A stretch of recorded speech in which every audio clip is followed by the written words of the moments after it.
नमस्ते भाई तनी को स्वागत बा साला ठंडी वीडियो में जहाँ साला ठंडी लागत नहीं गया तहाँ साला ठंडी काटता।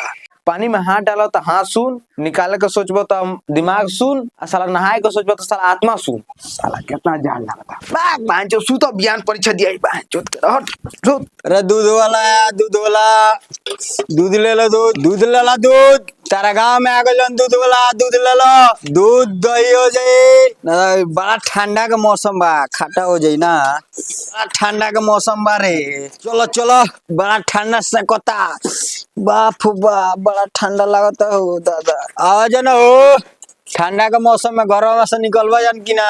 चल नी गाँव के साला कोनो ना लिया सन दूध, चल नी पानी मिला के भूसी के दे देवे दूध, चल जाम ओकरा बढ़िया से घर है। माई पूछी तो कह दे कि बेच देनी हो पूरा। ए शीतलारी भैया बड़ा हो कि जाए बड़ी झाड़ लागता, जाड़ा पाला में नहाइल बड़ी कठिन बा। सही बात बा। ताप रे ताप। आगे बात तो जियो तनी सुने बड़ा। इ नतिया दूध लेके आई तो चाय बना के पीते सुनाई ठंडी में। सही कहतन दीदी। साला नतिया लेके आवते नहीं खे। बोलबो जान कि हम जाए। दीदी हो तो दूधवा ला गई। तो दूधवा लेके आवे दो, दूधो लिया या पैसो ना दिया इनका का बताओ तनी। चाची दूधवा उधवा लेम लोगन। हमनी के चाची दिखता है, याजी दिखता है। आई बा आई बा आई बा आई बा। इधर चाची दिखता है। चाची दे का दूध दही कर दे तनी दूध दही कर दे। चाची कहता है चाची। चाची ता दूध के दही बना देता है। तो पीना आओ तू खाली आओ। बाप हो बाप, हमार दिमाग चनका दिलो सुनो दादा, मारत मारो भागे पड़ी गांव से। बाप रे बाप, बड़ा जाड़ लगता। चल तनी माई से कहे के हमरो बियाह कराओ जल्दी से, जाड़ ना लगी। माई ए केने वाली निकल ना। का रे आवे ने अंदर हो तनी हो आ गई, जाड़ बड़ा लगो। का भइलो? ए माई एगो बात कहे बा। कौन का कहतरी? हम आज जल्दी से बियाह करा के जाड़ लगता। पकाओ दे कहतनी इनका से। ठीक बा। हाँ माई के मना ले वाली, बुढ़वा के मना ले तो मजा आ जाए ठंडी में। साला ठंडा लगता, साफ दे में हीटर बना दिल बा। तो इनके ठंडा लगेला? हां निकाल से। तो कौन था यू? तो क्या था यू? शादी करी का दिन के सिक करई के पड़ी हो। मैं साले के देखा तारा जान भाई। अरे बाप को बड़ा ठंडा लगता हो। रे साला हां देनेर नहीं चिरा तोरा। ए तो तेरे पुग नो नहीं आई। साला तोरा बाप के खेत रे। हां हमरा बाप को हलइयो। साला तो कबे आइयो तोरा बाप के खेत। हमरा बाप को आइयो, हमरा बाप को हमरा बाप को। साले हो चिमनिया कबे तोरा बाप के ह? हमरा बाप को हो। हां हां साला बड़ा साला खराब आदमी बक साला। मरला नु बेटा अकेले में समझ गेलो, मार के तार गोल्फर फाड़ दम तू बेटा हमरा से अकेले में तू समझ वाली अरे आई बहने ना ना ना फिर मार के तू हगबे का हमरा के जाता नहीं फिर अकेले में तू बेटा ना तू तब देखियो तारा। अरे साला ना भागो भागो आवा तू आवा ना यार। अरे बाप रे। बोल अब बोल बे। चोट लग गल बा ओ अकेले में बेटा ना मारे साले एकरा बाद से खेत में ढुकबे ना खेत में ना दो ढुकबे करो ऐसे खेत में। खेत में ना दो के साला देखत नहीं कितना ठंडा पड़ता।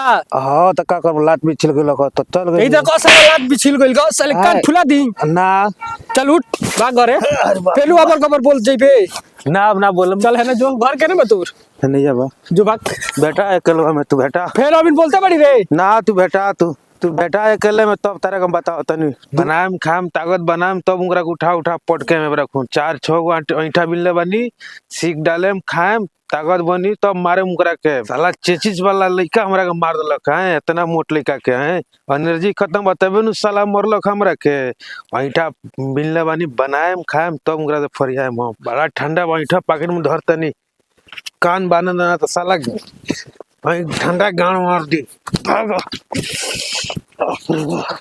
साला मार देलक अरे उस साला के खेत में गइनी तले मार देलक पटक पटक एक लीवर करलक बड़ा मार मरलक साला हमरा के तोरा के। हां अच्छा पॉकेट में का ले ले बड़ी ऐठा बिन्नी आई तो कोनी चलता नहीं खाए एकरा पका के तब बॉडी बनी तो साले के मारे वो एनर्जी हमार खत्म हो गल एक लीवर का साला लगा मार दलक हमरा के सुन ऐठो में से खेबन हाँ किया है हम ही मार ले हम ही चल कहां पर चलो बड़ी मार मार ले चलो ए जंतर लगा साला भाग गेल का आधुनिक के ए जर लग ए जन बोल हां ए लग हमरा के हटा कालू मार लाई काल मार ली काल ऐठो में से खो के दे दे खाई ले पका खाई ले कालू मार हमरा फिर भेटाई तो मारी तो हम ही मार ले हम ही ये को दे दो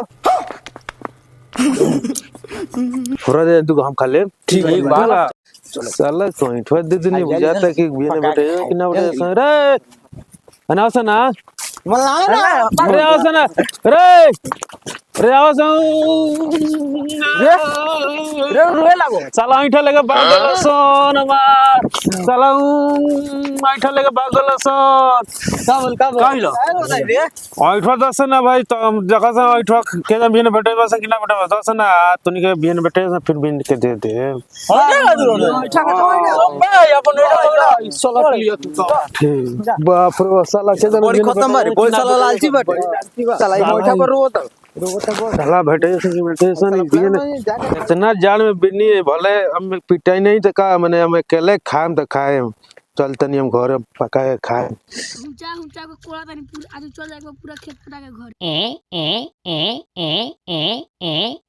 तब समझी जी सुनाई ना हाल चाल बड़ा बढ़िया बा बढ़िया वालू रे महाराज हुआ गांव में तो इला पर बड़ा तासा बढ़ गए बाजी हाँ बोल ना सदिया करा ना दो तो लड़की देखने में आइल बैल से तुर बियाह खातिर में आइल बैल से तुर बियाह होई हाँ। काहे घबरा हो गया वा ना हो बाजी ऊपर तलाड़ हो गया हमरा कहीं को तलाड़ हो गया काहे लग रहा करता जान तक को दती हो ना तुर बियाह होई चुप चरो बता दे रे बता दे जी बोलाई ना लड़की लाड़ बिठार बिया हुआ ठीक बा बोला के अब यो को तलाड़ हो ता बिया हुआ चुप आवा बबी हाँ बबी आवा बबूरे पूछा तो लड़कियां तनी कम सुने हां बुझा तो बा आवा ये लड़कियां कम सुने ले का ना बबी रे आवा पूछा तो लड़कियां कम सुने